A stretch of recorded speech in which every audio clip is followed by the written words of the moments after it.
Assalamualaikum warahmatullahi wabarakatuh. Segala puji bagi Allah yang menurunkan wahyu dan mengutus para rasul sebagai pembimbing umat manusia. Allah berfirman dalam Al-Quran Surat Al-Baqarah ayat 151. Kama arsalna fikum rasulan minkum yatlu alaikum ayatina, wa yuzakkikum wa yuallimukumul kitaba wal hikmah, wa yuallimukum ma lam takunu ta'lamun.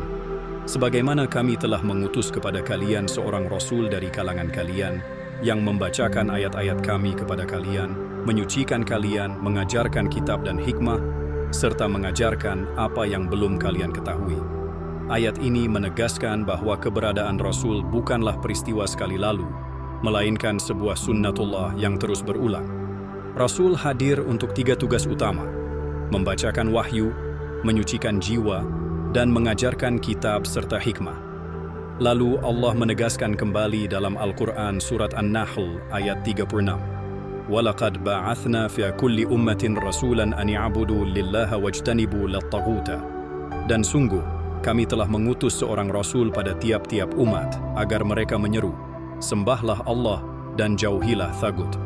Artinya, keberadaan Rasul tidak terbatas pada satu kaum atau satu masa. Setiap umat mendapat bagian dari risalah kenabian agar mereka tidak tersesat tanpa bimbingan langit. Allah juga menegaskan dalam Al-Quran Surat Fathir ayat 24, Wa in min ummatin illa khala fiha nadhiru. Dan tidak ada suatu umat pun melainkan telah ada padanya seorang pemberi peringatan. Ini menandakan bahwa utusan Allah adalah kebutuhan umat manusia sepanjang zaman. Bila satu umat berakhir, datang umat lain dengan Rasulnya.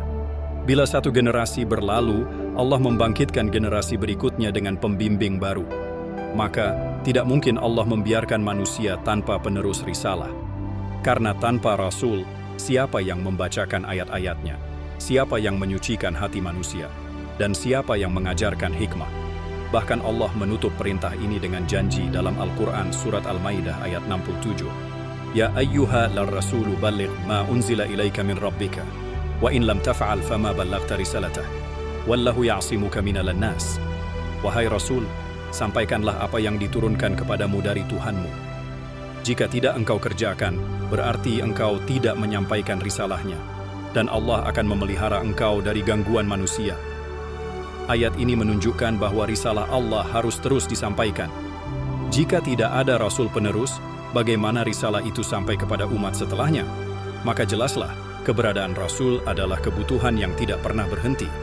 Dari Nabi Adam, Nuh, Ibrahim, Musa, Isa, hingga Muhammad, semua datang dengan membawa cahaya yang sama, membacakan wahyu, menyucikan hati, dan mengajarkan hikmah. Allah berfirman dalam Al-Quran Surat Yunus ayat 47, وَلِكُلِّ أُمَّةٍ رَسُولٌ فَإِذَا جَاءَ رَسُولُهُمْ قُضِيَ بَيْنَهُمْ بِالْقِسْطِ وَهُمْ لَا يُظْلَمُونَ. Dan bagi tiap-tiap umat ada Rasul. Maka apabila Rasul mereka telah datang, diputuskanlah di antara mereka dengan adil dan mereka tidak dizalimi. Maka selama umat masih ada, Rasul tetap hadir. Selama manusia masih hidup di bumi, utusan Allah tetap dibangkitkan. Inilah sunnatullah, petunjuk yang tidak pernah terputus. Karena tanpa Rasul, manusia hanya mengikuti hawa nafsu dan kesesatan. Semoga kita termasuk golongan yang mengenali utusan Allah di zaman kita, beriman kepadanya, dan mengikuti cahaya wahyu yang dibawanya. Wallahu a'lam. Wassalamualaikum warahmatullahi wabarakatuh, wa maghfiratuhu, wa ridwanuhu, wa jannatuhu,